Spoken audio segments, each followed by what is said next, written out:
Good morning, everybody. I know it's early. I know I usually don't push videos out this early, but gotta find some good window to put the Mariners videos out. And right now, we just have more important things going on with the Seahawks, with the draft being just a couple weeks away. And at the end of the day, I know what this channel is really about. Obviously, the lead into the draft takes priority over the first 10 games of a 162 game season. So 2023 Seattle Mariners are now 10 games in, and as I've done the last couple years, I'm going to do every 10 game check in basically. So we've reached our first checkpoint, and the first part of the season was promising, but also pretty sloppy. That's, I think, the best way to characterize it. Pretty sloppy, and overall, I think that the reasons why things haven't gone as well as some people were hoping kind of makes sense, but only some of it is stuff that is understandable. Some of it is just something we might have to deal with the whole season here. So we start 4-6, win 4 of our first 10 games, win the first, lose 4 in a row, win 1, lose 1, win 3 in a row, lose the extra innings game yesterday. So we're feeling a lot better now than we were feeling, like, I would say even 3 days ago, but especially like 5 days ago. I think people calmed down a little bit. There was a little bit of panic. There was definitely panic when we were, I think it was like 2-4, and Logan Gilbert was getting beat up in Cleveland, and it looked pretty bad for a second there. It did, but the team since then has played significantly better. And I think it's brought the temperature down just a little bit here. People were definitely getting antsy, with some with good reason, some with not so good reason, I think. But yeah, when you think about it, big picture, here's what I can say. Big picture, I think this Mariners team is going to be a team that hits a lot of home runs. And one thing I can take away from these first 10 games that should make people feel better is that it's not really good to be a home run heavy team when you're playing cold weather games early in the season. And that's basically what the Mariners have done most of the year so far. They're playing games in Seattle and they're playing games in Cleveland. And you can see all the balls. How many times has a Mariner hitter hit the ball to the warning track? They've hit the top of the wall. They've hit just below the yellow line. That stuff is going to turn into home runs in about a month. So that part of the struggle so far will fade as we move on. So that's the part that I can say is kind of whatever. The rest, I don't know. We'll see.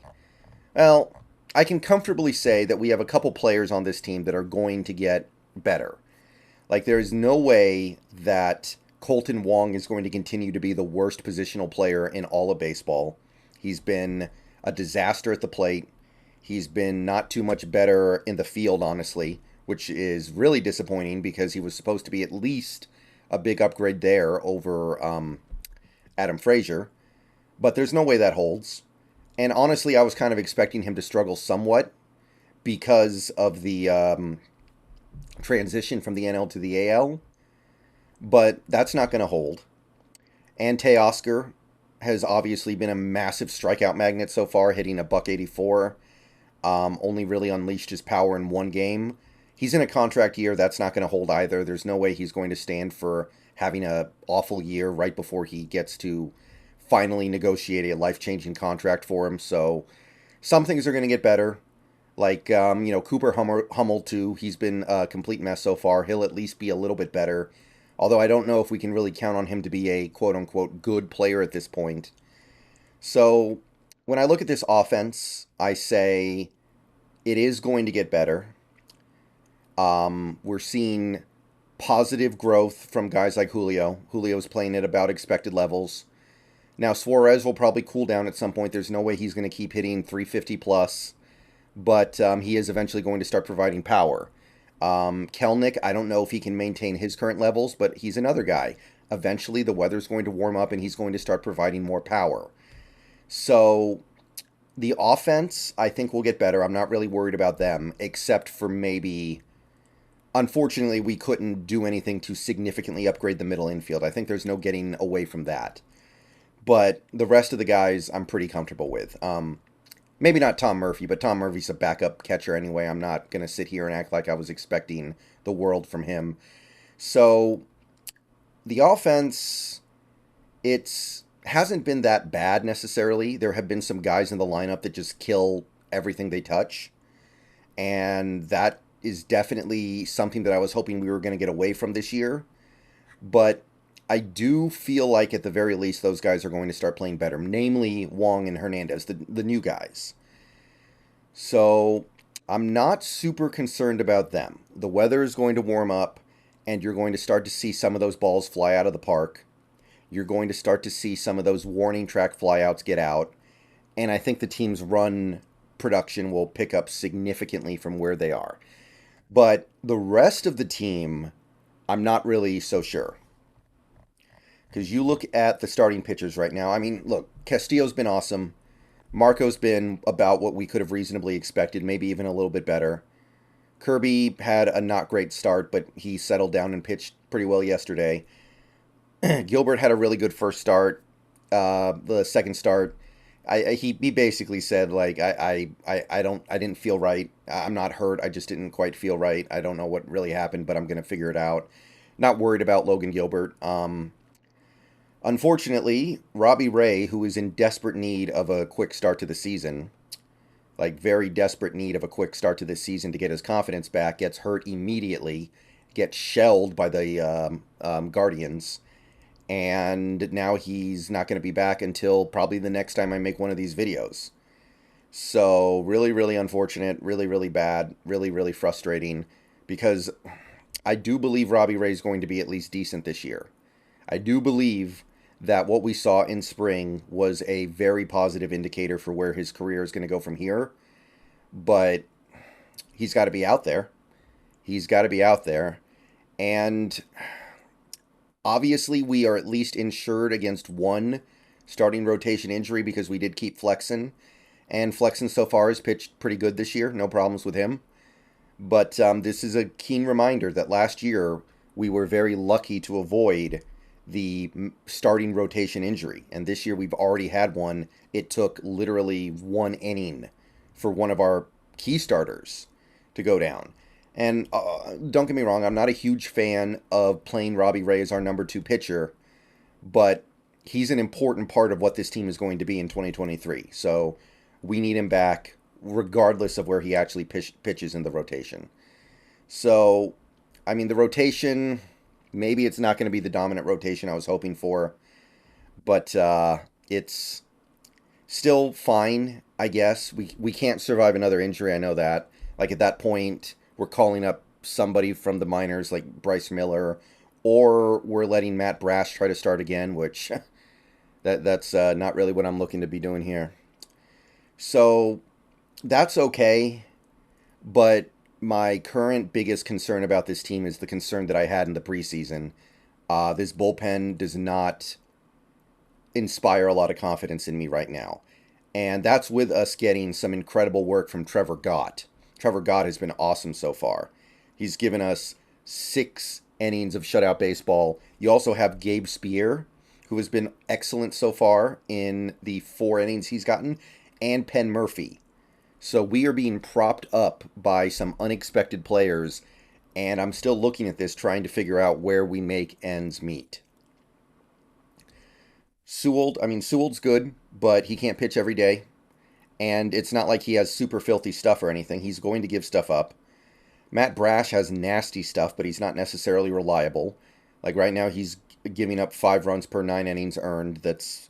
He'll settle down a little bit from that, of course, but you move down the list here, it's like you've got Diego Castillo, who's off to a little bit of a bumpy start, although he hasn't really done anything costly yet. And then you've got Festa, who's been a mess so far. And then you're looking at guys who most people have never heard of before, like Justin Tapa and JB Bukauskas, who was part of the reason why we blew the game yesterday. And you put all this stuff together, and it really is just... It's not a bullpen that is anywhere close to the level of fear that we were striking into opposing batters last season. And some of it is because we don't have enough left-handers. Our bullpen is full of right-handers. But obviously, I think the biggest problem is Munoz. He doesn't quite look the same. He didn't look the same at all when he was pitching in spring. Now he's hurt. Apparently, he doesn't actually have an injury. They're just trying to give him time to rest.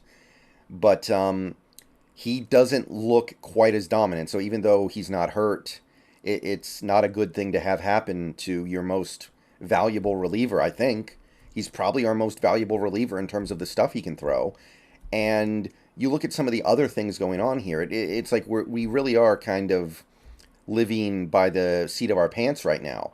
Like Penn Murphy has a 0 ERA in 5 innings, but those hanging sliders he's leaving over the plate, he's going to give up runs eventually if he doesn't figure that out. We were talking about this in one of my Twitch streams recently. Like, yeah, no earned runs, but he's got lackluster control so far. He's got 5 walks in 5 innings pitched. The whole bullpen actually is giving up a ton of walks in general, it feels like. And it's hard to imagine this bullpen really holding it together. And it feels like it's just going to get worse because now you don't have Munoz for the next 10 plus games. And you're going to be leaning really heavily on a guy like Matt Brash to keep it under control when you know that his control is not necessarily anything to brag about. So, to me, my biggest concern is that I don't trust this bullpen. And the bullpen isn't even really the reason why we're losing games. It was a big part of the reason why we lost yesterday's game. But generally speaking, this bullpen, I feel very uncomfortable with it. I'm in a situation where I'm constantly just hoping that our starters can go 7+ innings. And in the modern MLB, that is not particularly realistic. And it's not something you should even really strive for. So I don't know if we get involved in some trade deadline deals with a bad team, try to pick up a quality left-hander. I will say this team does deserve a little bit of credit, because if there's one thing they've been able to do in recent years, it's put together a quality bullpen out of unexpected parts.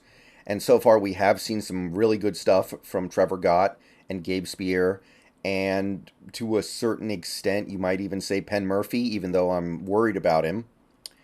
And those are guys that you wouldn't have expected to be big parts of the pen going into the season.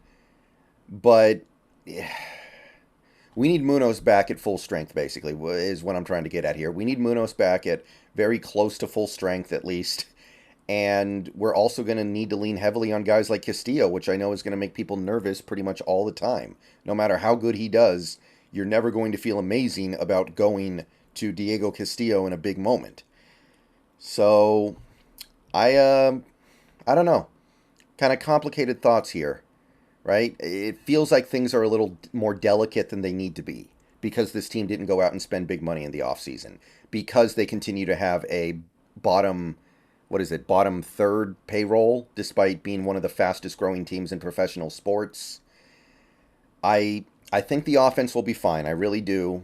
There's been some discipline issues. There's been some focus issues. But I do think the offense will be fine. I think that the starting rotation, even if Robbie Ray never really gets going this year, is still pretty good. It's good enough. It's well above average. It's this pen that I'm really worried about this year. And I would be amiss to not mention the defense here real quick. So, yeah, I'll say it. The defense has been an adventure so far this year. Seems like to me one thing that really goes on in our with our defense that I really, really don't understand why it doesn't get addressed is it seems like our outfielders don't communicate with each other very well. It seems like they are constantly like running into each other and going for the ball with reckless abandon. And like I'm just sitting here kind of thinking to myself, they need to work on the triangle drill or something, because it just seems like there's very little communication between our fielders when they're going for a ball that's kind of in no man's land.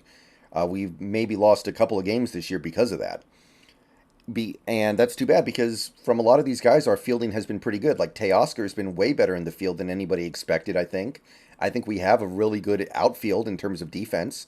Kelnick's good out there. Julio covers a lot of ground out there.